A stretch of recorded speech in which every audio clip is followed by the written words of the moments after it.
The year is 480 BCE. The Persian Empire, the undisputed heavyweight champ of the world, decides to launch the ultimate get-back tour against mainland Greece. King Xerxes I amasses an army so ridiculously large it was basically a walking city. His logistics team was having an absolute nightmare organizing this cross-continental road trip. The Persian force was an international supergroup of warriors, a real all-star team. Meanwhile, the Greeks were a collection of rival city-states constantly arguing in the group chat. The Greek plan was simple: use the terrain as a force multiplier. They couldn't win on an open field, so they had to turn the battlefield into a choke point. This is where King Leonidas and his 300 Spartans enter the chat. They weren't just soldiers. They were the most elite, full-time warriors in the ancient world. Power isn't just about numbers. It's about how effectively that power can be applied.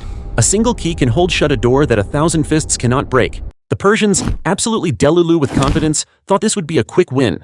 They sent in wave after wave, expecting the Greeks to just fold. Straight up savage. For 2 days, the narrow pass of Thermopylae became a meat grinder.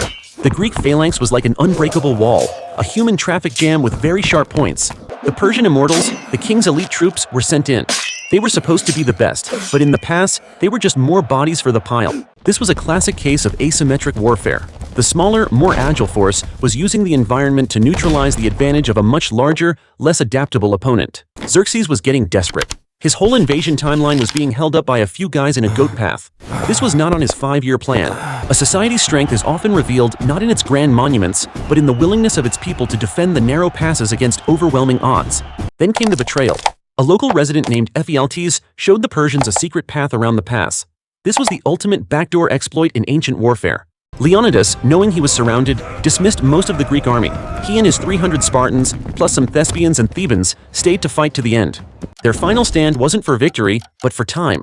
They were buying precious days for the rest of Greece to prepare its main defense, a tactical loss for a strategic win. The legend of Thermopylae was born, a story of sacrifice so powerful it became a cultural touchstone, echoing through history as the ultimate example of defiant courage. It is a profound truth that a story of heroic defeat can inspire more than 1,000 mundane victories. Martyrdom has its own unique, enduring power. With the land route open, the Persians marched on Athens. The city was evacuated, and the invaders burned it to the ground. A truly big yikes moment for Greece. The Greek resistance was now entirely dependent on its navy, led by the Athenian politician Themistocles. He was a master strategist with some serious main character energy. Themistocles knew he couldn't beat the massive Persian fleet in open water. Like at Thermopylae, he needed to choose the terrain.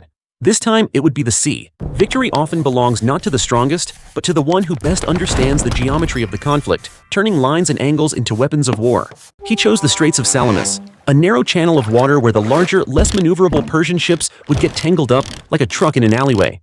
The other Greek commanders were hesitant. Some wanted to retreat.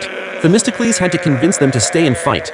The morale was, let's say, not on fleek. So he resorted to some classic trickery. He sent a fake deserter to Xerxes, telling him the Greeks were planning to escape overnight. "This ain't it, chief." Xerxes, blinded by arrogance, totally bought it.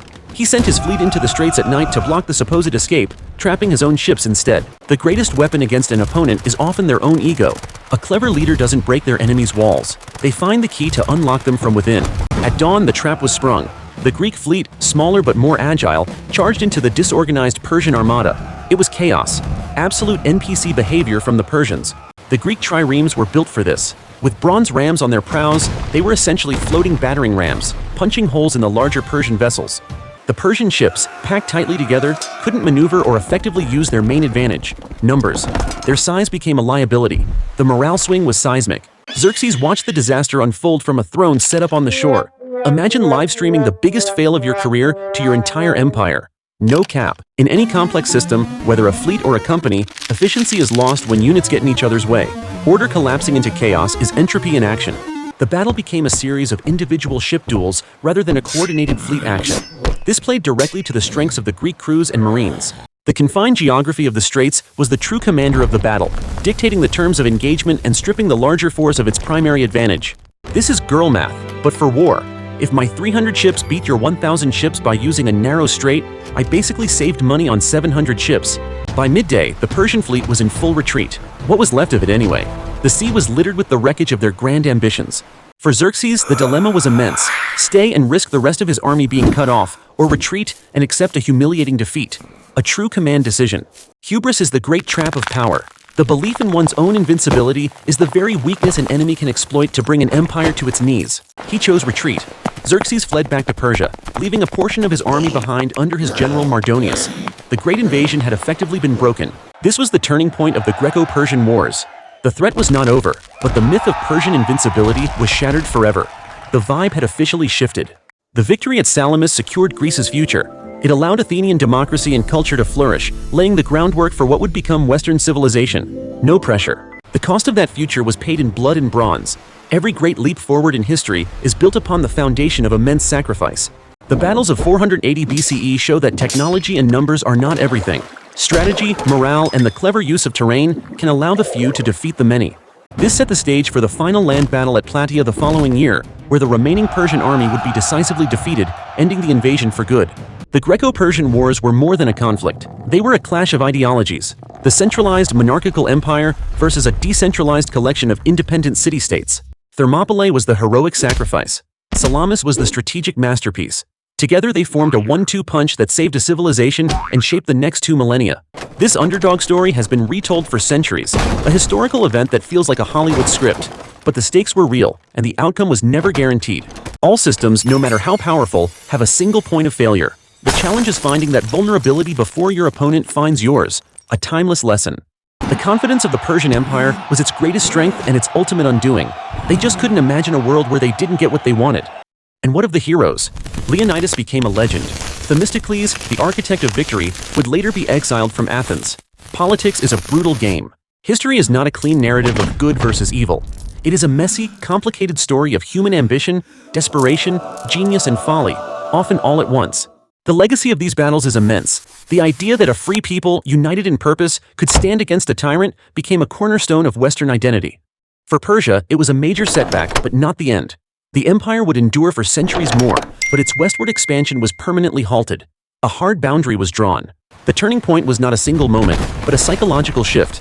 The Greeks started to believe they could win, and the Persians started to fear they could lose. An empire's momentum is a powerful force, but it is not infinite. It can be broken against the rocks of geography and the will of a determined people.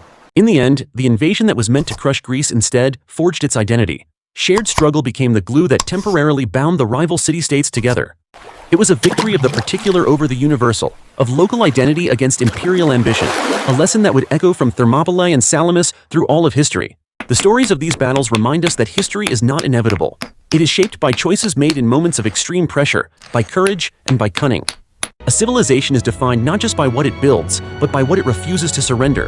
That is the enduring legacy of the men who fought in 480 BCE. But victory has a cost. The camera pans over a field of battered shields and broken spears, a silent testament to the violence of the struggle for freedom.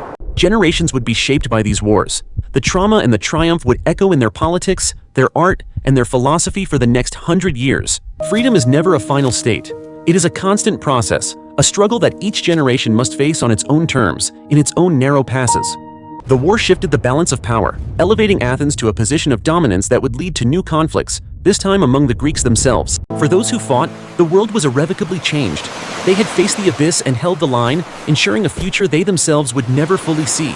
2 legendary battles, 1 year of crisis, and the fate of the world hanging in the balance. Thermopylae and Salamis, history's ultimate tale of the underdog.